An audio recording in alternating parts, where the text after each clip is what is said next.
अभी हम लोग करेंगे प्रकीर्ण प्रश्न संग्रह 3। प्रकीर्ण प्रश्न संग्रह 3 में पहला क्वेश्चन देखिए। अब ध्यान रखिए, इसमें पहला क्वेश्चन लिखे तो प्रश्नों में 4 विकल्प दिए हैं, उसमें से सही विकल्प चुनो। तो अभी कैसा है, इसमें 10 प्रश्न ऐसे हैं जिसमें 4 ऑप्शन दिए गए हैं। ऑब्जेक्टिव टाइप का क्वेश्चन है और उसमें से एक ऑप्शन सही है, वो आपको यहाँ पे टिक करना है। तो मैं फटाफट यहाँ पे रफ पे आपको एक्सप्लेन करता जाऊंगा कि इसका आंसर कौन सा आएगा। चलिए पहला क्वेश्चन देखते हैं। -10, -6, -2 यह अनुक्रमणिका अंगठित श्रृंखला है। देखिए 3 में बोला अंगठित श्रृंखला है और डी के अलग अलग मान दिया, और 1 में बोला अंगठित श्रृंखला नहीं है। इन 4 में से कौन सा सही है हमें पता करना है। तो चलिए देखते हैं क्या क्या है। -10 है, -6 से पेन से लिखता हूँ क्योंकि इससे पेंसिल से थोड़ा कम दिखेगा आपको। पहला क्वेश्चन -10, -6, -2 और 2। चलिए इसमें सबसे पहले हम डी निकालते हैं। T2 - T1, T2 का मान कितना है -6 और इस सूत्र वाला -T1 का -10। तो T2 - T1, T2 का -6 -10 हो जाएगा।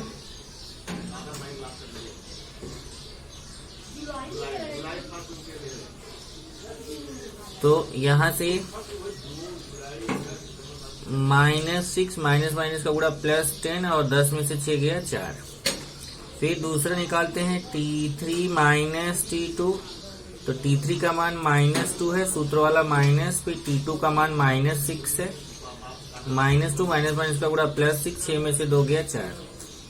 फिर T4 - T3, T4 का मान कितना है 2, सूत्र वाला माइनस, T3 का मान कितना है -2, 2 + 2 कितना हो जाएगा 4।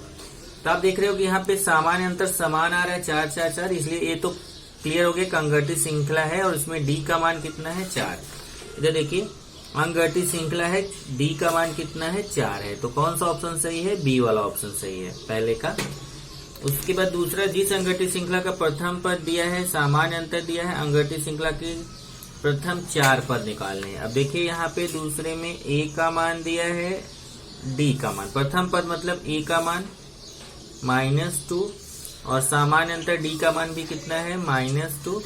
अब चलिए हम पहला पद निकालते हैं। पहला पद T1 का फॉर्मूला क्या होता है, ए का मान कितना है -2, तो पहला पद कितना हो गया -2। दूसरा पद T2 निकालेंगे तो क्या होता है सूत्र, T1 + D।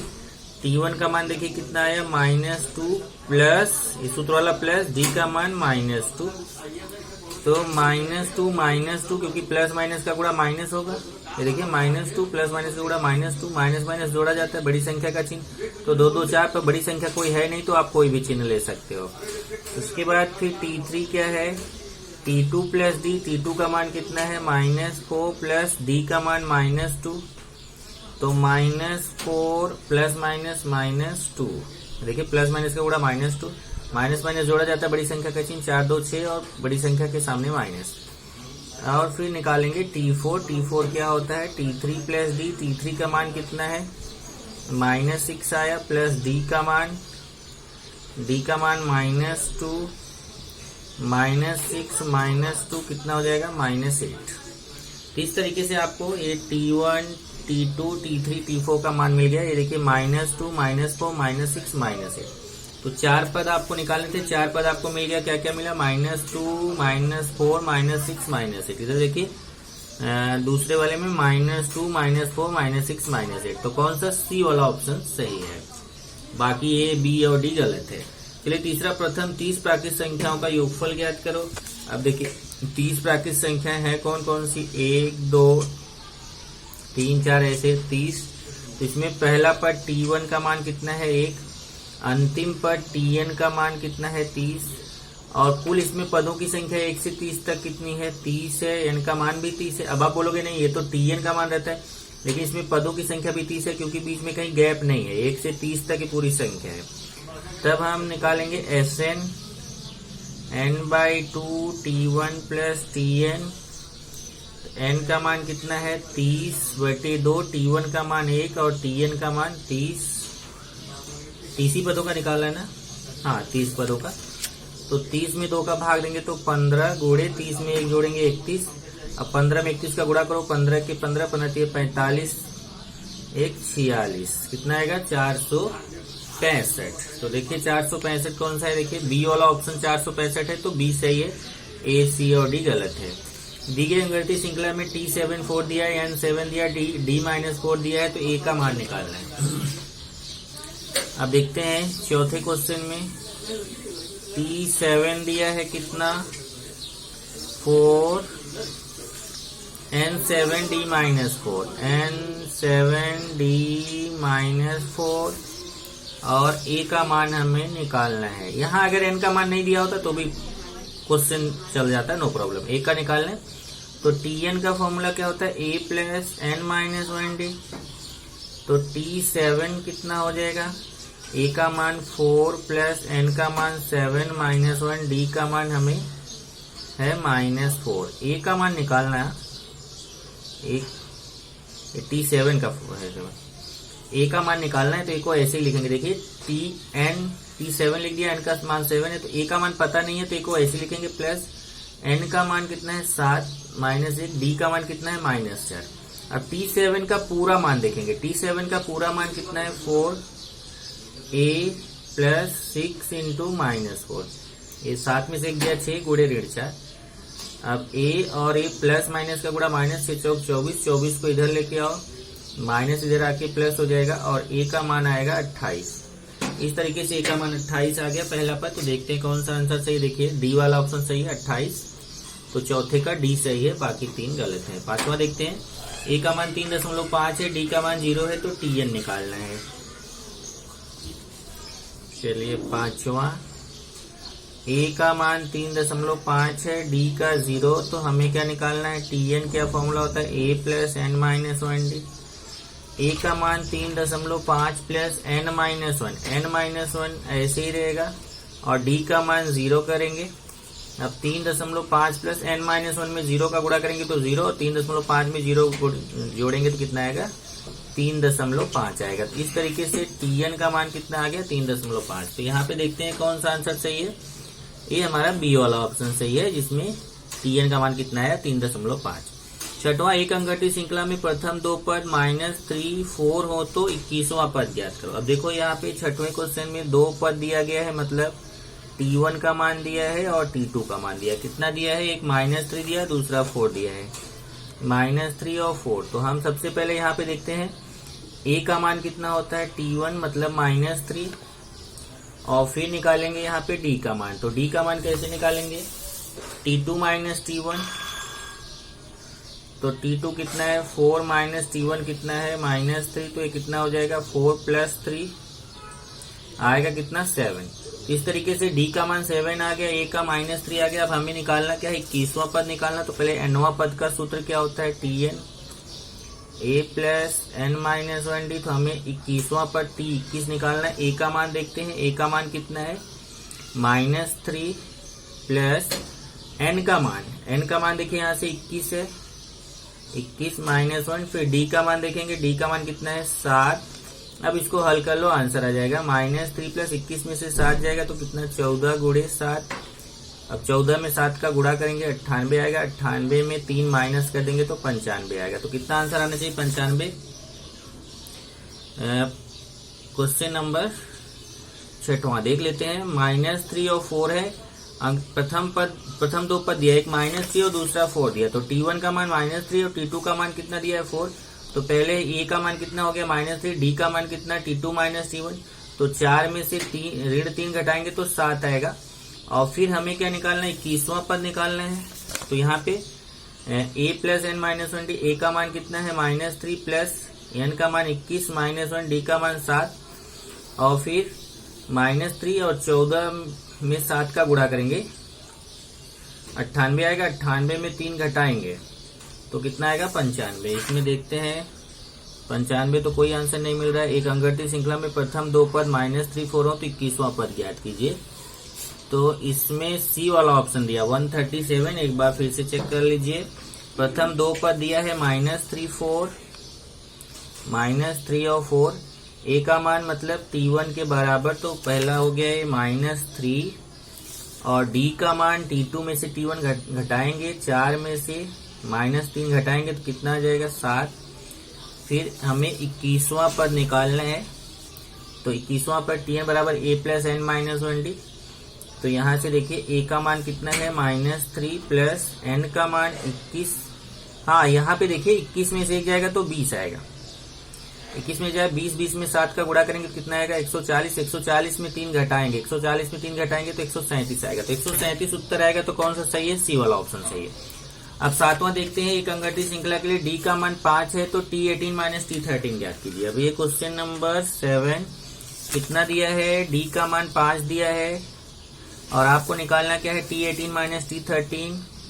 T18 minus T13। ध्यान से देखना है, Tn वाला यही फॉर्मूला मैं 2 बार लगाऊंगा। यहाँ एक बार T18 में, एक बार T13 में। T18 में लगाऊंगा तो a प्लस 18 माइनस 1d। ये देखिए इसमें लगाया, फिर माइनस, फिर T13 में लगाऊंगा तो a प्लस 13 माइनस 1d। अब ये a प्लस 18 में से 1 गया तो कितना हो जाएगा 17d। और यहाँ a प्लस 13 में से 1 गया तो कितना हो जाएगा 12d। अब ब्रैकेट ओपन करिए, ओपन करेंगे तो ये माइनस a माइनस 12d हो जाएगा। अब देखिए a और a कट जाएगा क्योंकि एक प्लस a एक माइनस a है। 17d में 12d घटाएंगे तो कितना हो जाएगा 5d। अब d का मान दिया हुआ है 5 तो यहाँ पे रख दीजिए 5 गुणे 5 तो आंसर कितना आ जाएगा 25। मतलब T18 माइनस T13 का मान 25 आना चाहिए। तो यहाँ पे देख लेते हैं a 25 कौन सा सही है? सी वाला ऑप्शन सही है। 3 की प्रथम 5 गुणज संख्याओं का योगफल ज्ञात करो। अब हमें देखना है कि 3 की 5 गुणज संख्याएं कौन कौन सी हैं। तो सबसे पहले 3 की 5 गुणज संख्याएं देखिए। 3 दूना 6, 3 तिया 9, 3 चौक 12, 3 पचे 15। कितना हो गया? 5 संख्या हो गई। इसका हमें योगफल निकालना है। तो आप चाहे तो, क्योंकि ऑप्शन वाला क्वेश्चन, तो आप इसको जोड़ के भी कर सकते हैं। डायरेक्ट इसको जोड़ लीजिए और फिर 3 की प्रथम 5 गुणज संख्या है। तो देखिए 5 गुणज संख्या 1 2 3। गुणज मतलब पहाड़े में आने वाली संख्या। तो 3 की पहाड़े की संख्या 1 2 3 4 5। इनका योगफल निकालना तो आप जोड़ के इसलिए बता सकते हैं। 15 10 25 27 9 36 6 42 3 45। देखिए जोड़ के 45 आ रहा है। लेकिन अगर बाय डू आप सूत्र से करना चाहते हो तो आप ये SN वाला सूत्र भी लगा सकते हैं। n/2 T1 plus Tn। इस सूत्र से भी करेंगे तो भी 45 आंसर आएगा, क्योंकि यहाँ n का मान 5 है। T1 मतलब पहला पद 3 है और Tn मतलब अंतिम पद 15 है। तो ये हो जाएगा 5/2 गुणे 15 3 18 और 2 से 18 को काटेंगे 9 9 5 45। तो भी आंसर 45 ही आएगा। इसका मतलब इसमें कौन सा आंसर सही है? ए वाला। 15 10 5 इस अंगठी श्रृंखला के प्रथम 10 पदों का योगफल ज्ञात करो। अब इसके 10 पदों का योगफल निकालना है तो हमें देखेंगे कि इसमें क्या है अंगठी श्रृंखला 15 10 5। तो इसमें a का मान कितना है 15, d का मान कितना है T2 माइनस T1 होता है। 10 में से 15 घटाएंगे -5 आएगा। और फिर 10 पदों का योगफल निकालना, मतलब हमें S10 निकालना है। तो n/2 2a plus n minus 1d। यही तो SN का फॉर्मूला होता है। अब n का मान कितना है? यहाँ देखिए n उसने बोला है ये प्रथम 10 पदों का योगफल, मतलब S10 निकालना है। SN का फॉर्मूला है तो S10 निकालेंगे। n का मान 10, 10/2 2 गुणे a का मान।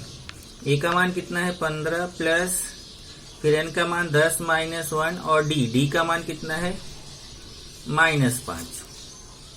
अब 10 में 2 का भाग देंगे तो कितना आएगा 5 और ये 15 दूना 30 प्लस ये 10 में से 1 गया 9, 9 में ऋण 5 का गुणा करेंगे तो कितना आएगा ऋण 45 आएगा।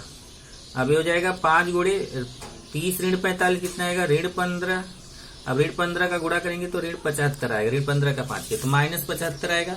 यहाँ से देखिए कौन सा ऑप्शन सही है? ए वाला। कितना है -75। उसके बाद देखते हैं 10वां क्वेश्चन लास्ट है। किसी अंगगणितीय श्रृंखला का प्रथम पद 1 हो तो nवां पद 20 हो तो यदि SN बराबर 399 हो तो n का मान ज्ञात करो। अब इसमें देखते हैं क्या क्या दिया है और हमें क्या निकालना है।